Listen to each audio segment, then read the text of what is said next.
मेरी आवाज आ रही है आप सबको? हेलो, आवाज आ रही है? Yes sir. सही है।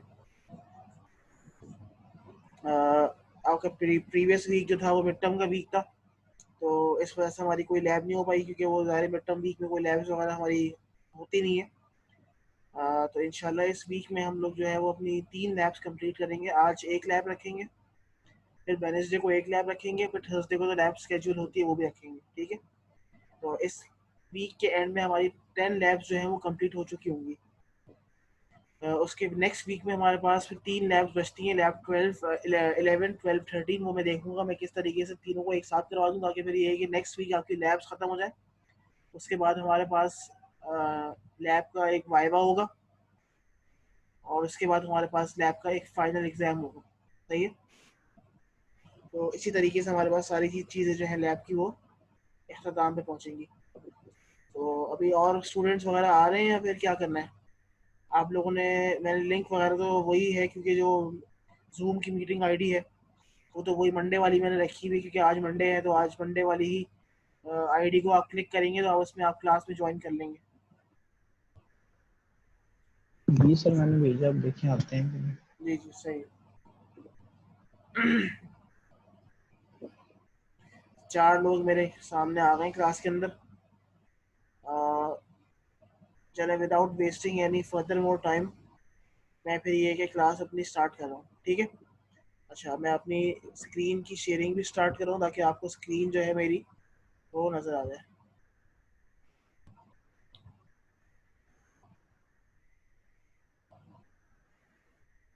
अच्छा, अब अगर हम देखें लैब नंबर 8 जो है हमारी,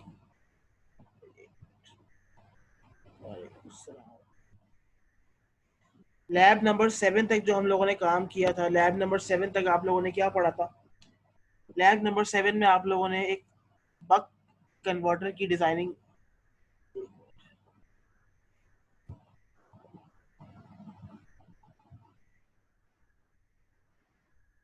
लैब नंबर 7 के अंदर आप लोगों ने क्या किया था? लैब नंबर 7 के अंदर आप लोगों ने बक कन्वर्टर की डिजाइनिंग देखी कि भाई बक कन्वर्टर किस तरीके से हम लोग डिजाइन कर सकते हैं। बक कन्वर्टर की डिजाइनिंग से पहले हम लोगों ने ये बात पढ़ी थी कि चाहे बक कन्वर्टर हो, चाहे आज की लैब में जो कन्वर्टर पढ़ रहे हैं, जो बूस्ट कन्वर्टर हो, ये सारे के सारे एक स्पेसिफिक फैमिली से बिलोंग करते हैं। सही है, ये जो कन्वर्टर्स हम लोग पढ़ रहे हैं, हो गया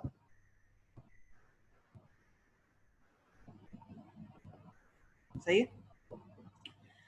हम लोगों ने ये देखा कि हमने जो कन्वर्टर्स, जो भी हम लोग अभी सर्किट्स वगैरह जो एप्लीकेशन हम लोग पढ़ रहे हैं, ये बेसिकली एक स्पेशल ब्रांच ऑफ कन्वर्टर्स को बिलोंग करती है, जिनका इनपुट भी डीसी होता है और आउटपुट भी डीसी होता है।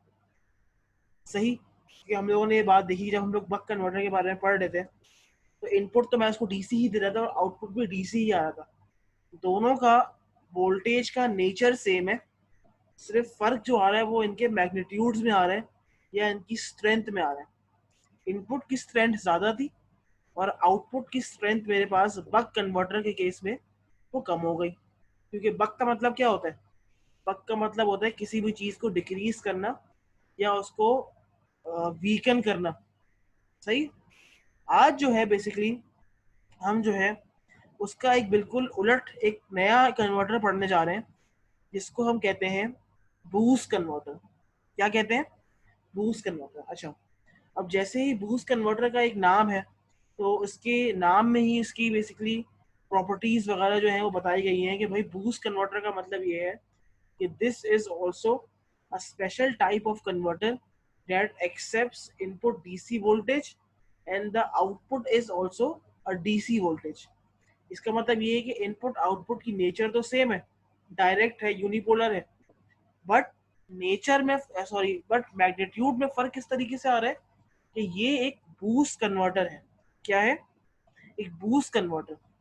बूस्ट कन्वर्टर का लफ्जी मायने या बूस्ट के लफ्जी मायने होते हैं कि किसी भी चीज को आप स्ट्रेंथन अप करना या इंक्रीज करना या उसको बढ़ाना। सही है। तो बूस्ट कन्वर्टर का मतलब ये है कि ये एक ऐसा कन्वर्टर है जिसका output voltage as compared to input voltage ज्यादा होता है या इंक्रीज होता है। आ रही बात समझ? This is what boost converter is simply all about. अच्छा, अब जिस तरीके से मेरे पास बक कन्वर्टर की एक सर्किट की रिप्रेजेंटेशन हम लोगों ने की थी, उसी तरीके से मेरे पास बूस्ट कन्वर्टर की भी एक सर्किट रिप्रेजेंटेशन की गिवन है, जहां पर मेरे पास ये इनपुट वोल्टेज है Vn, जिसको हम लोग कहते हैं VDD। ठीक है, Vn के सीरीज में मेरे पास लगा हुआ है एक इंडक्टर। इंडक्टर क्या होता है? Current carrying coil.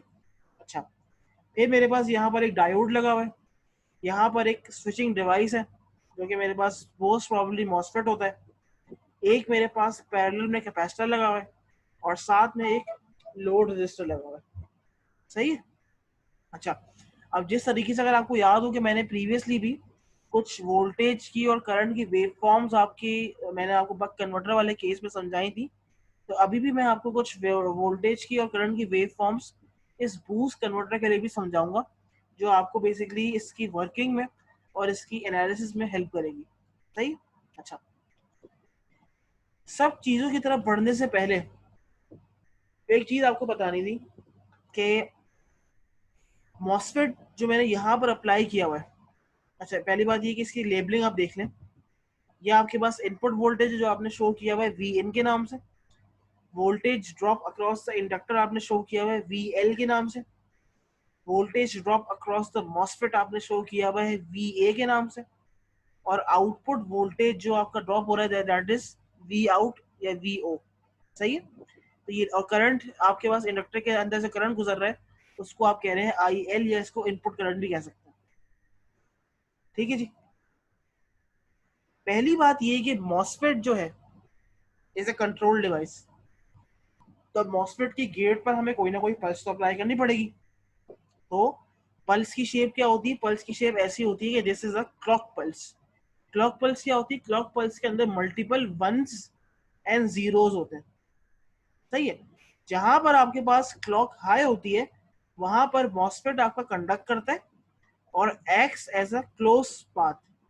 ठीक है, जब मॉसफेट कंडक्ट करता है तो as a close path act कर रहा होता है, और जब आपके पास क्लॉक जो है वो जीरो हो जाती है, तो उस वक्त मेरे पास मॉसफेट कोई कंडक्शन शो नहीं करता और मॉसफेट एक ओपन सर्किट की तरह बिहेव कर रहा होता है।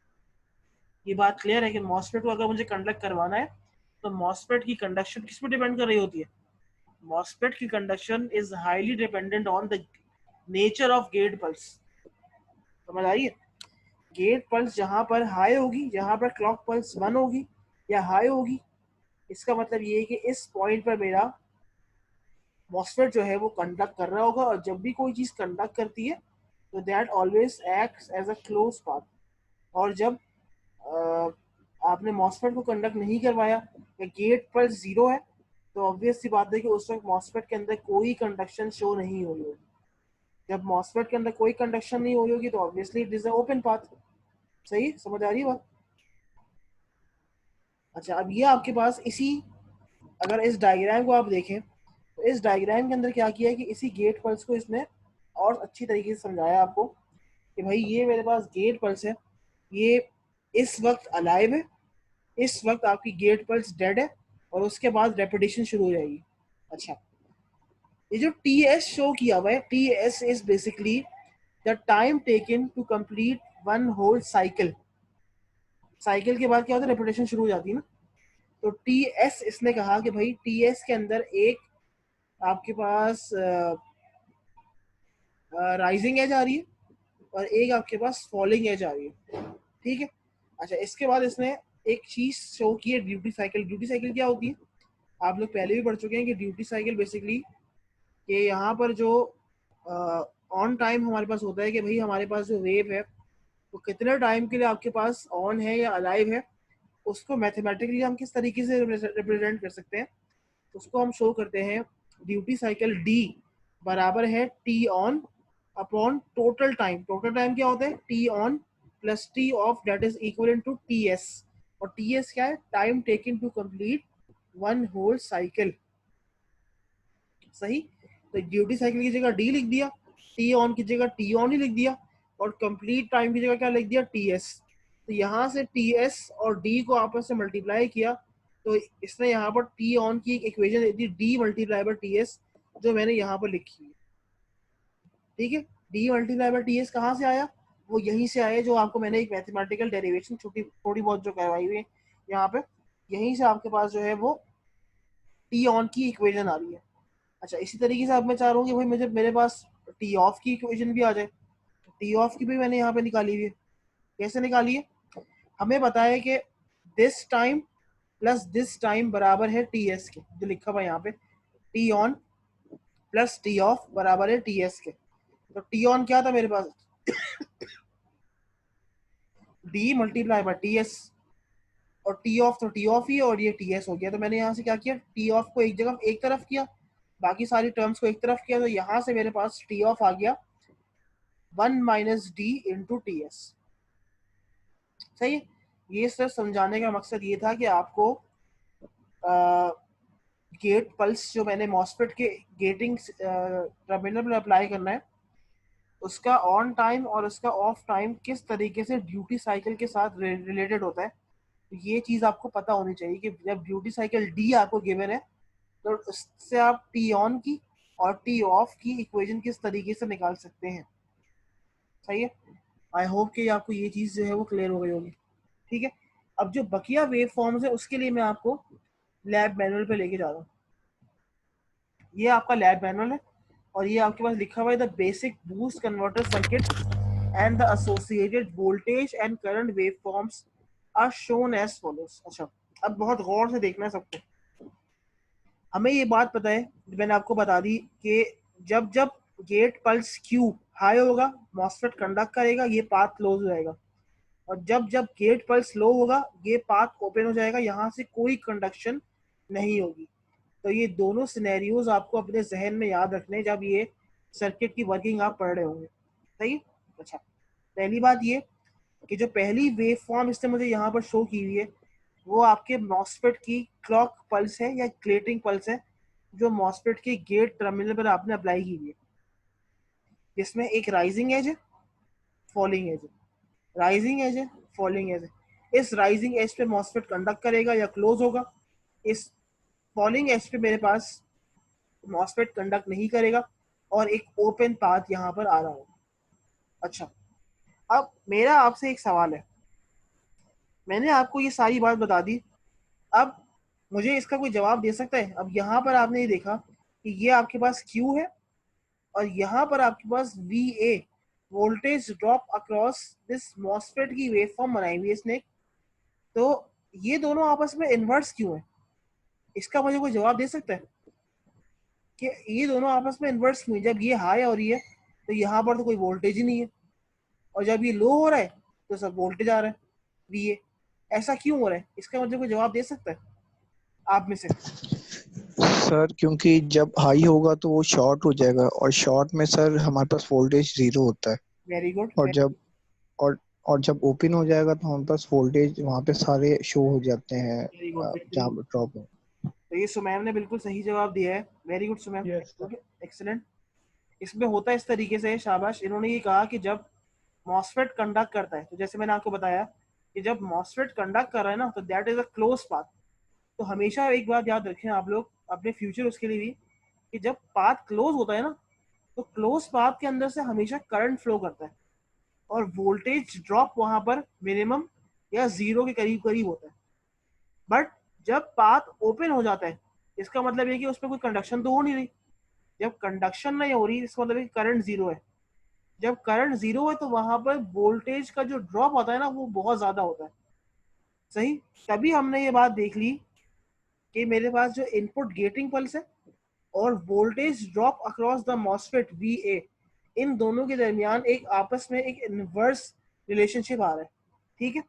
अच्छा, इसके बाद इन्होंने यहाँ पर क्या किया है, VL क्या है, voltage drop across the inductor. इसके अंदर इसने दोनों साइकिल दोनों शो की हुई है, वही ये पॉजिटिव भी जा रहा है और ये नेगेटिव भी जा रहा है। ये क्यों हो रहा है? क्योंकि बेसिकली हमारे पास वोल्टेज डिवाइडर के अकॉर्डिंगली यहाँ पर एक वोल्टेज की इसने वेव फॉर्म बनाई हुई है।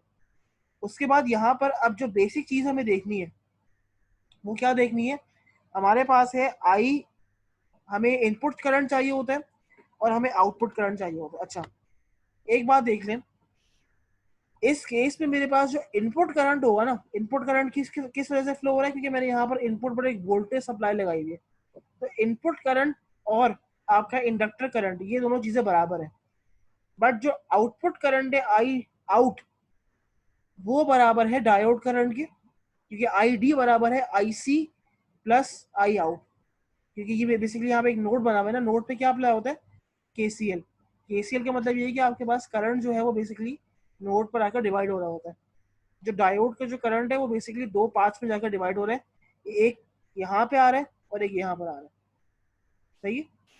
बट इस एग्जाम्पल में इसने क्या अज्यूम किया हुआ है, इसने अज्यूम ही किया हुआ है कि कैपेसिटर, क्योंकि हम अज्यूम करते हैं कि ओपन पाथ है डीसी के लिए, तो इसलिए इसने कहा कि diode I D is equal to I out. ठीक है। अब ये बेसिकली यहाँ पर इसने सारी वेव फॉर्म्स वगैरह दी हुई है कि भाई किस तरीके से हो रहा है।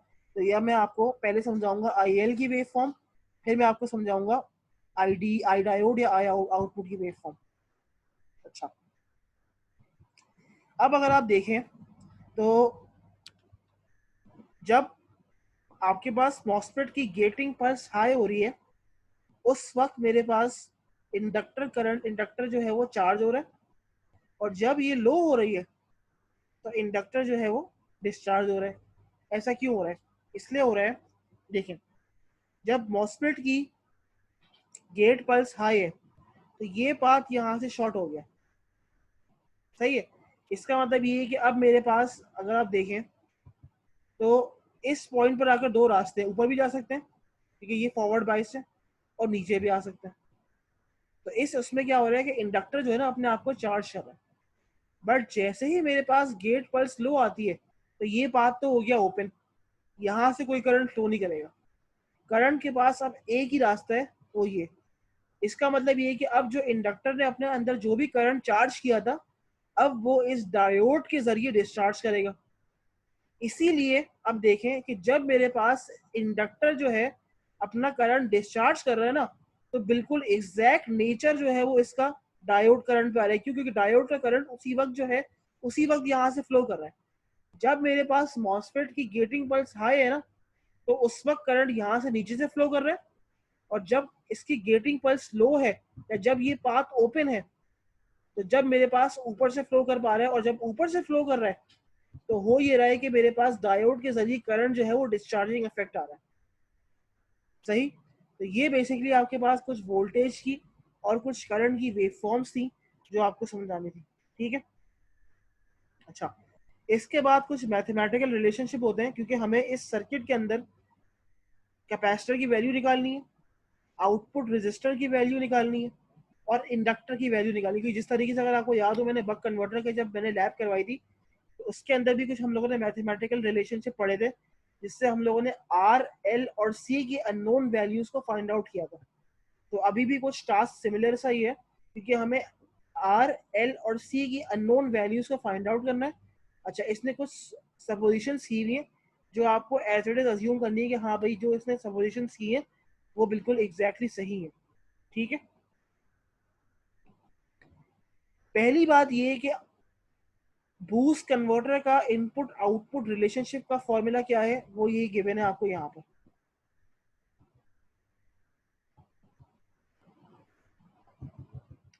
वी आउट बराबर है 1/1 - d इंटू वी इन। अच्छा, अगर आपको बक कन्वर्टर का याद हो, बक कन्वर्टर का क्या था, वी आउट बराबर है directly D multiply by V in. But यहाँ पर चेंज है, यहाँ पर क्या है, 1/1 - d इंटू वी एन, जहाँ पर डी क्या होती है, डी आपकी ड्यूटी साइकिल होती है। सही है। तो क्योंकि हम बूस्ट कन्वर्टर की बात कर रहे थे, तो हमने अज्यूम ये किया कि इनपुट मैंने अप्लाई किया 8 वोल्ट्स, और आउटपुट मेरे पास कितना आ रहा है, 12 वोल्ट्स बूस्टेड आ रहा है ना। तो अगर आपको ये चीज़ चाहिए तो आपको ड्यूटी साइकिल कितनी रखनी पड़ेगी, 0.33 या 33%। ठीक है। ये सब इसने सब अज्यूम किया हुआ है अभी। अच्छा,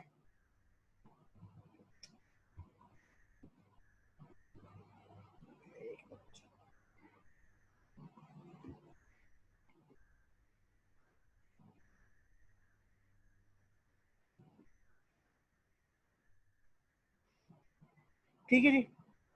अच्छा, उसके बाद इसने आउटपुट लोड रेजिस्टेंस की वैल्यू निकालनी है। तो अगर मुझे रेजिस्टेंस निकालनी है तो कैसे निकालते हैं, R equals to V upon I।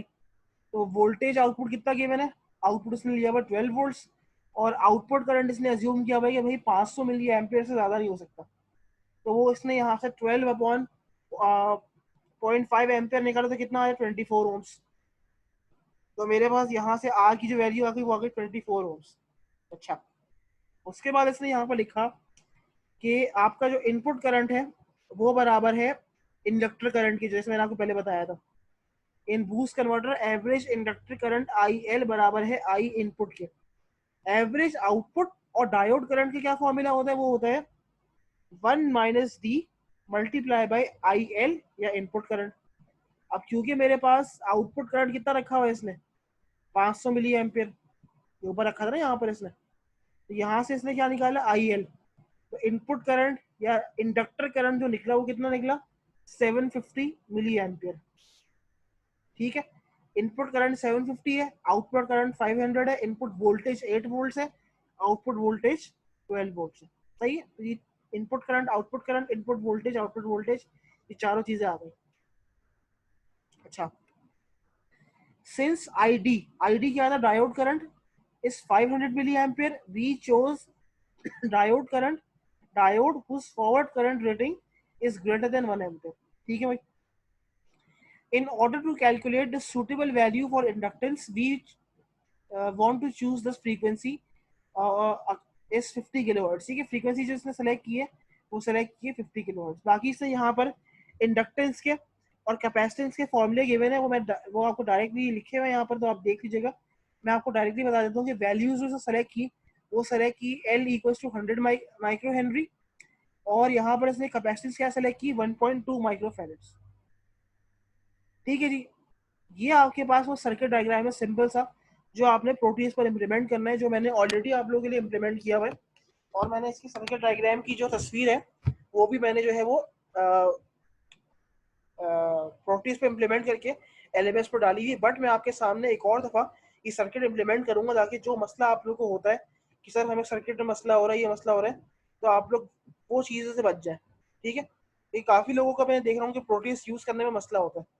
तो ये चीज़ हम आप आज के लैब में देख रहे हैं कि हम किस तरीके से जो है वो प्रोटीज जो है वो यूज़ कर सकते हैं, और किस तरीके से इसका सर्किट का आउटपुट वेरीफाई कर सकते हैं। मैं आपको सब चीज़ें वेरीफाई करके दिखाऊंगा इसमें।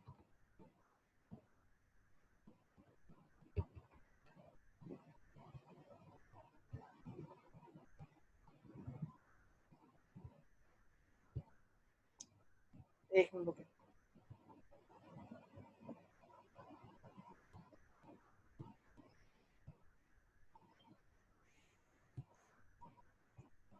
ठीक है जी, ये स्क्रीन आपके सामने आ गई। सर्किट बनाने जा रहे हैं हम लोग। पहली चीज़ हमें क्या चाहिए, हमें चाहिए IR2101।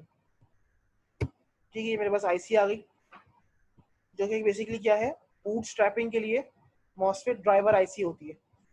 जब मॉसफेट को हमें कंडक्ट करवाना होता है हाई साइड में, तो एक बूट स्ट्रैपिंग कैपेसिटर चाहिए होता है, ताकि कंटिन्यूड कंडक्शन हम कर सकें। बट वो बूट स्ट्रैपिंग इफेक्ट हम लोग इस मॉसफेट ड्राइवर IC के जरिए अचीव कर रहे होते हैं। सही है, मॉसफेट IR लग गया। मॉसफेट चाहिए हमें IRF630N, यहाँ पर ऑलरेडी सेलेक्ट किया हुआ है हमने।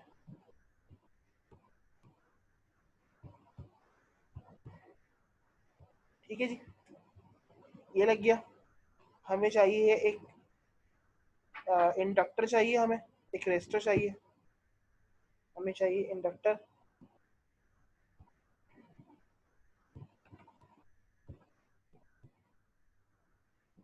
इसकी वैल्यू क्या होनी चाहिए, 100 माइक्रो हेनरी।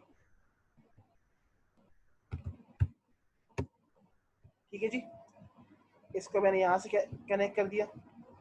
इसके ऊपर जाएगा 8 वोल्ट्स DC सप्लाई, जो इनपुट है 8 वोल्ट्स। इनपुट 8 वोल्ट्स है, आउटपुट 8 वोल्ट से ज़्यादा है, क्योंकि हम लोग क्या बना रहे हैं, हम बना रहे हैं बूस्ट कन्वर्टर, जो इनपुट को बूस्ट करता है।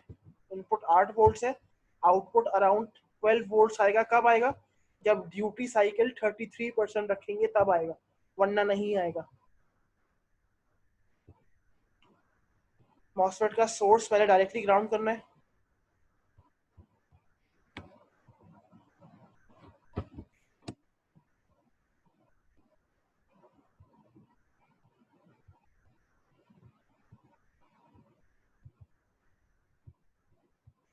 एज इट इज जैसे बना हुआ है बस वैसे ही बनाना है, कुछ भी नहीं करना। एक डायोड लेना है मुझे यहाँ पर।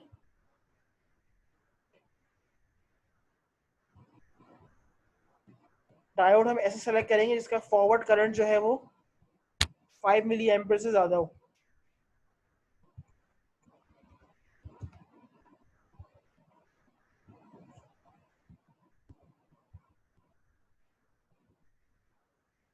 इसका कम है 0.3 एम्पियर, तो हम ये नहीं ले सकते। सही है।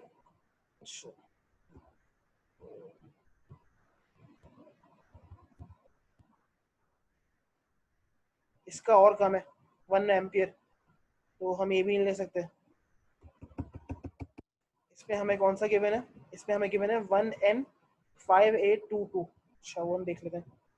1N5822।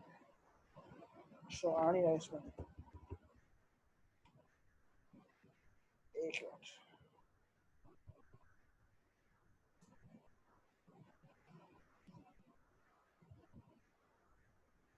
ये कुछ मेरे डायोड्स यहाँ पर नजर आए जिनका अच्छा खासा है, तो आप ये भी देख सकते हैं, बाकी नीचे भी हैं। और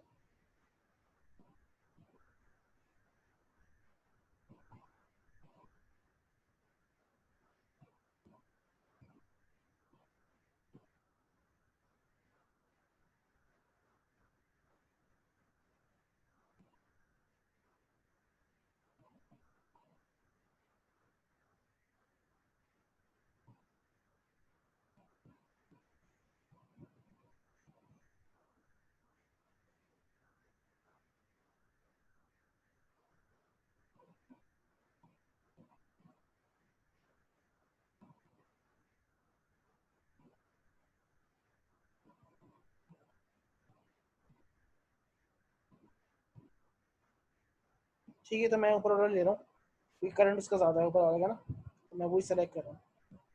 मैं इसको ले रहा हूँ। ठीक है।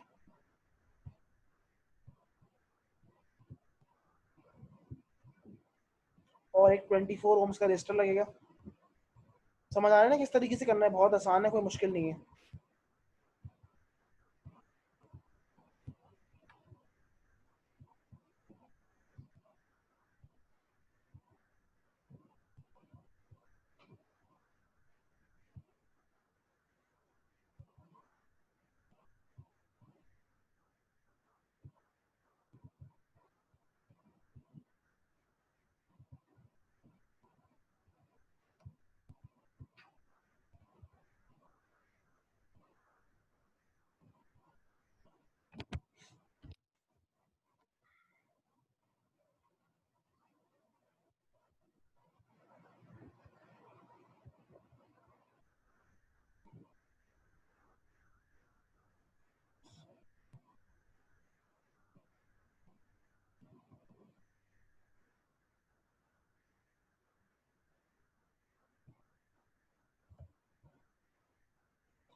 जैसा सर्किट गिवन है एज बनाना है, कोई इसमें चेंजेस नहीं कर रहा मैं, इससे परेशान होने की ज़रूरत नहीं है। बिल्कुल वैसा ही सर्किट है जैसा हमने देखा है, बस इसकी वेरिफिकेशन हमें करनी है कि भाई सही काम कर रहा है या नहीं कर रहा।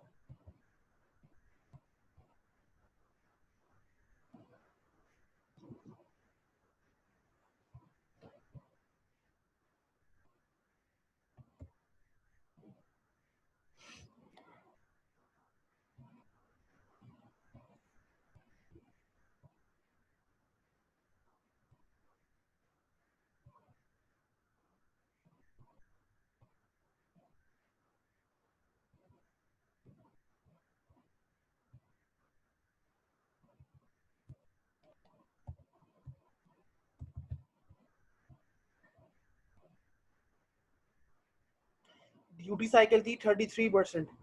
33% मतलब है कि पहली एज कितने टाइम पे आएगी वो हम देख लेते हैं। अभी अगर 50% रखते हैं तो 10 माइक्रो पे आती। अब हम रख रहे हैं 33%, तो अराउंड 7 माइक्रो में रख देता हूँ उसको। 7 ठीक है जी, इसको मैंने कर दिया ओके। अब इसको हम करते हैं, ऑसिलोस्कोप लेके आते हैं।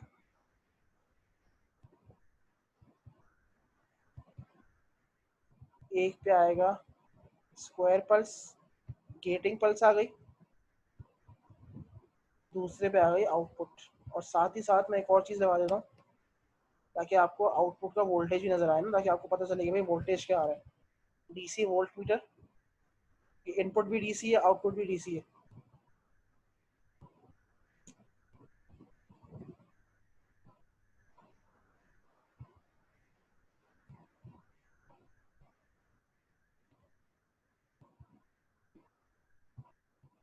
ठीक है जी, इसको हम करते हैं रन।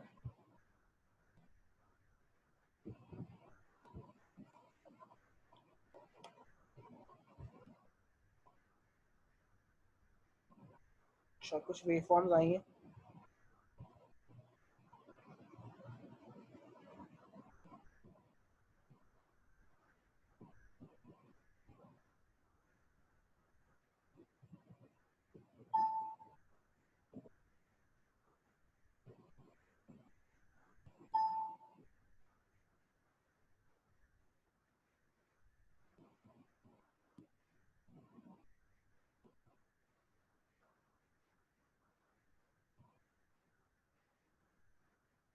देख रहे हैं ये वेवफॉर्म कैसे आ रही है।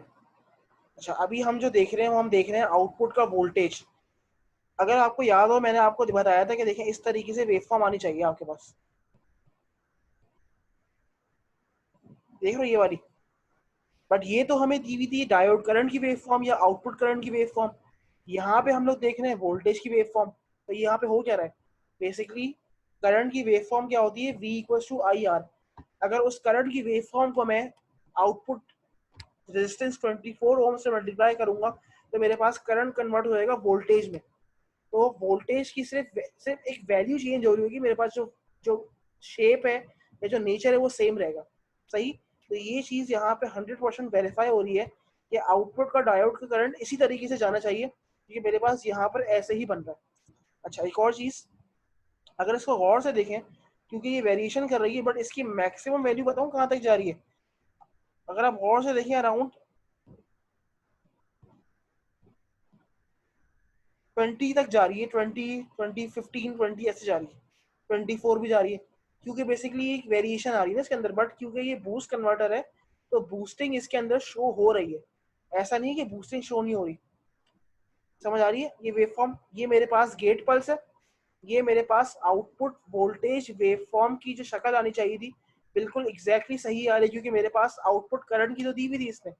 आउटपुट करंट को वोल्टेज में कैसे कन्वर्ट करेंगे, V equals to I R. तो इसने क्या किया, मल्टीप्लाई बाय 24 ओम्स, क्योंकि आउटपुट ओम्स कितना है 24 ओम्स। तो मेरे पास आउटपुट वोल्टेज की वेवफॉर्म बिल्कुल सही आ रही है।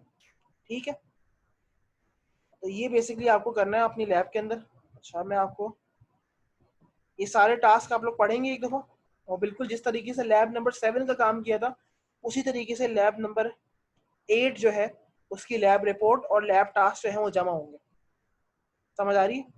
तो इसमें मुझे आपको मैं खास एक दफ़ा मैं पढ़ के बता दूँ ताकि आपको मसला ना हो। अच्छा, पहले कह रहा है कि लैब एक्सरसाइज में fabricate the circuit on breadboard, तो हमने यहाँ पे कर लिया तो प्रोटीएस पे।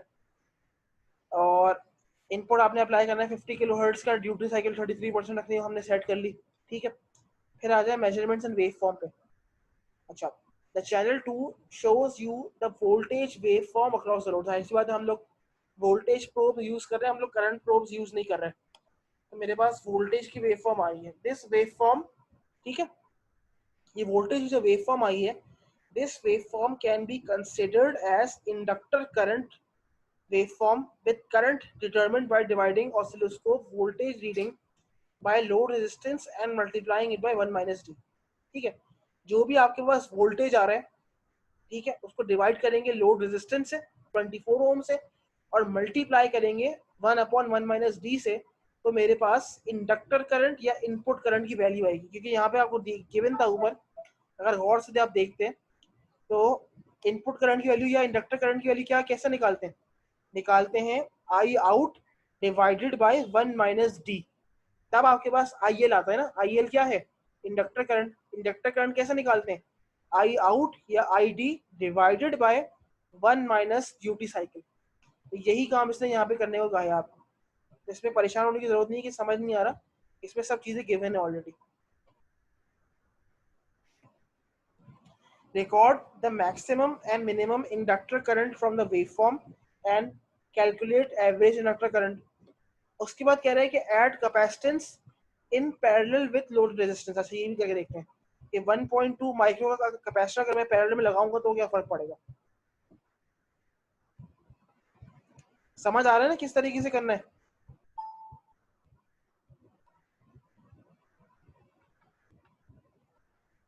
हेलो, समझ आ रहा है? Yes sir. सही है।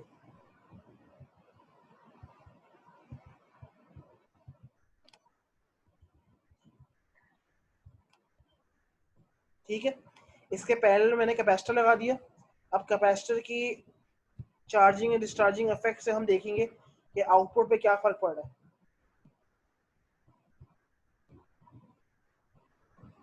ये देखें वेव फॉर्म की शक्ल कैसे चेंज हो गई। क्यों? क्योंकि कैपेसिटर की एडिशन से मेरे पास कैपेसिटर की चार्जिंग और कैपेसिटर की डिस्चार्जिंग भी लाहे अमल में आती है ना। तो पहले वेव फॉर्म अलग आ रही थी, अब वेव फॉर्म अलग आ रही है। सही है। फिर आपको वही करना है और फिर इनपुट वोल्टेज को वेरी करना है फ्रॉम 6 वोल्ट्स टू 10 वोल्ट्स। फिर लैब रिपोर्ट तैयार करनी है। Compare the preliminary value with observe values and comment. इसमें आप बस एक ही बताइएगा कि आपने जब इनपुट अप्लाई किया तो मैथमेटिकली आउटपुट क्या आना चाहिए था और आपका आउटपुट क्या आ रहा है। क्योंकि देखें बूस्ट कन्वर्टर की एक फॉर्मूला है ना, वी आउट बराबर है 1/1 माइनस डी इंटू वी इन। अगर आपने 8 वोल्ट इनपुट अप्लाई किया और 33% ड्यूटी साइकिल रखी तो आप एक्सपेक्ट कर रहे हैं कि 12 वोल्ट आउटपुट पे आना चाहिए। तो वो है आपकी प्रिलिमिनरी वैल्यू। ऑब्जर्व वैल्यू वो वैल्यू है जो आपने सर्किट के जरिए मल्टीमीटर के जरिए ऑब्जर्व की। तो आपने उन दोनों को एक टेबल बना के कंपेयर करना है कि भाई जब मैंने ड्यूटी साइकिल इतनी रखी और इनपुट इतना रखा तो एक्सपेक्टेड इतना था और आ इतना रहा है। सही है। फिर इसी टेबल के जरिए आपने स्केच कर लिया वी आउट वर्सेस वी इन। फिर आपने क्या किया, analyse the variations in inductor current. Inductor current की जब वो बात कर रहे हैं ना, इंडक्टर करंट का मतलब ये कि आप कि जहन में ये होना चाहिए कि इंडक्टर करंट कैसे निकालना हो। इंडक्टर करंट निकालने का तरीका ये है कि output voltage divided by resistance. तो कितना आएगा? वो आएगा आउटपुट करंट। फिर उसको हम डिवाइड करेंगे 1 माइनस डी से तो इनपुट करंट आएगा। और इनपुट करंट क्या है? Inductor current. तो in short inductor current is basically equivalent to output voltage waveform. सही है। Analyze the variations in inductor current and output voltage waveforms against variations in। वो ये कह रहा है कि इंडक्टर करंट की वेरिएशन आपको ये चेक करनी है कि जब मैं ड्यूटी रेशियो वेरी कर रहा हूँ, जब मैंने स्विचिंग साइकिल की फ्रीक्वेंसी वेरी की और जब मैंने लोड रेजिस्टेंस वेरी किया तो जब मेरे पास इंडक्टर करंट पर क्या चेंजेस आ रहे हैं। तो ये आपका सारा सर्किट का काम है कि आपने सर्किट में ये सब चीजें वेरी करनी है और ये चीजें ऑब्जर्व करनी है। सही है। तो ये थी आपकी आज की लैब। अगर कोई सवाल है आपका इस लैब से रिलेटेड तो पूछ लें। बाकी ये कि जितनी लैब सबसे पहले हम लोग कर चुके हैं, 30 जुलाई उनकी डेडलाइन है जमा करवाने की लैब। 30 जुलाई के बाद मैं लैब नंबर 7 तक का टाइम एक्सटेंड नहीं करूंगा। इसलिए बराए मेहरबानी लैब नंबर 7 का जो सबमिशन टाइम है 30 जुलाई, वो उसके अंदर अंदर कर लें और उसके बाद मुझसे कोई नहीं कहे कि सर टाइम एक्सटेंड कर दें। क्योंकि 30 जुलाई के बाद मैं लैब नंबर 7 तक 1 से लेकर 7 तक की लैब्स के लिए टाइम एक्सटेंड नहीं करने वाला। समझ आ रही है? तो अभी ये कि आप लोग को कोई सवाल है तो मुझसे पूछ लें इस लैब की, क्योंकि लैब खत्म हो चुकी है। सर प्रोटियस में आपने ड्यूटी साइकिल कैसे सेट किया वो एक बार बता दें। ड्यूटी साइकिल वेरी करने का तरीका मैंने इसमें देखा था। तो हो ये रहा होता है बेटा इसमें कि देखें, अब गौर से सुने। मैंने एक पल्स जनरेट की 50 किलोहर्ट्ज की। 50 किलोहर्ट्ज का इक्विवेलेंट टाइम पीरियड कितना होता है? टाइम क्या होता है? 1 अपॉन फ्रीक्वेंसी। तो इसने कहा कि भाई 20 माइक्रोसेकंड जो है वो टाइम है आपका। 20 माइक्रोसेकंड इज माय टीएस। क्या है टीएस? टीएस के अंदर क्या होता है? राइजिंग एज और फॉलिंग एज। ड्यूटी साइकिल क्या होता है? ड्यूटी साइकिल बेसिकली ये बता रहा होता है कि कितने टाइम के लिए आपकी ड्यूटी जो वेव है वो राइज कर रही है। तो अगर मुझे ड्यूटी साइकिल रखना है 33%, तो मुझे क्या करना पड़ेगा? मुझे रखना पड़ेगा, इसको मैं भी चेक करके बताता हूँ, रुको। मैंने इसको इस तरीके से किया कि आपने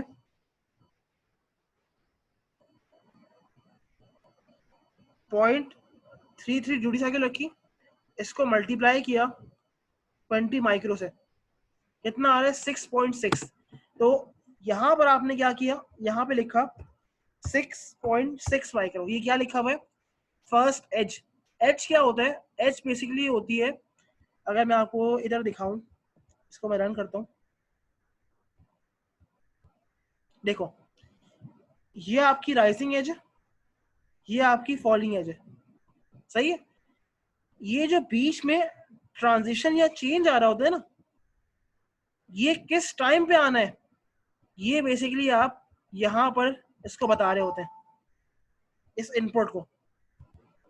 अब यहाँ पर मैंने 7 माइक्रो पर पहली चेंज लाना है। इसका मतलब क्या है कि 20 माइक्रो में से 7 माइक्रो मेरा राइजिंग टाइम है, बाकी 13 माइक्रो मेरा फॉलिंग टाइम है। आई समझ बात? तो यहाँ से हम ड्यूटी साइकिल इसको इस तरीके से, सर आ गए बस। समझ आ गई? यस सर आ गए। ठीक है। आपको वो ऑसिलोस्कोप में ऐसा लग रहा है कि 50% है, बट ऑसिलोस्कोप में उसने वहां पर एडजस्ट करके शो कर दिया है।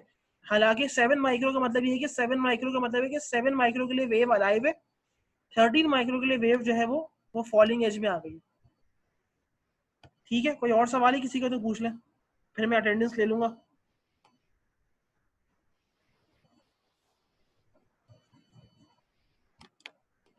बाकी ये है कि नेक्स्ट लैब आपकी वेडनेसडे को हम करेंगे, इसमें लैब नंबर 9 होगी आपकी, फिर लैब नंबर 10 जो है वो थर्सडे को करेंगे।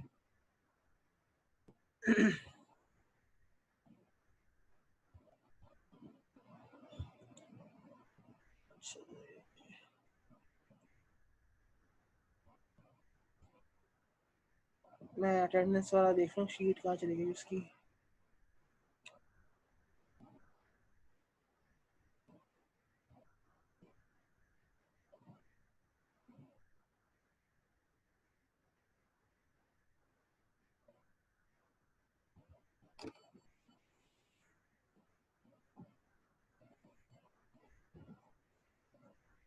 आज हमारी नहीं, पुरानी वाली है, नहीं चाहिए।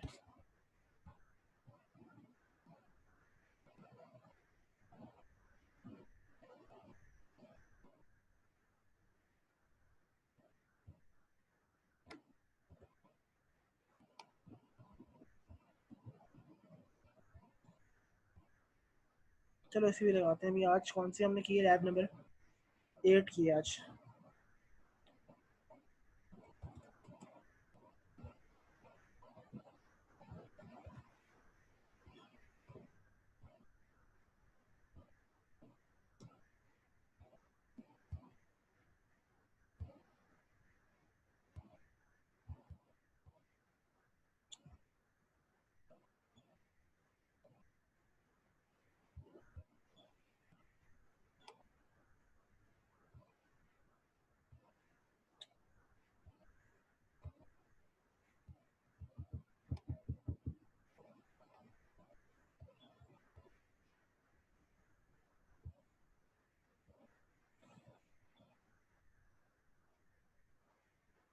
ठीक है, तो ये सारे प्रेजेंट है हमारी क्लास में आज।